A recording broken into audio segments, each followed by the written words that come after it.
ఎప్పుడో 2 ఏళ్ల క్రితమే రద్దయిన 2000 నోట్ల రూపాయలు ఇంకా బ్యాంకులకు తిరిగి రాలేదంటే అవి ఎక్కడున్నట్టు?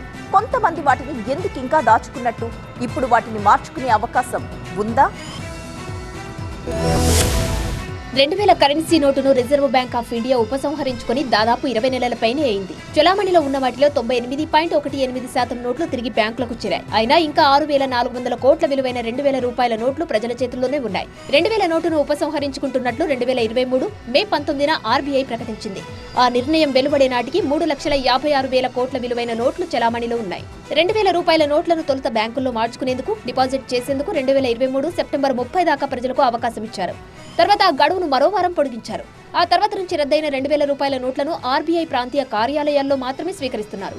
దీంట్లో అవగాహన లేక అనుకోవడానికి లేదు. అఫీషియల్ గా చూపించేందుకు ఇష్టపడని వారు కొందరు ఉండుండొచ్చు. అందుకే ఇంకా కొంతమేర 2000 నోట్లు బ్యాంకులకు తిరిగి రాలేదని భావిస్తున్నారు.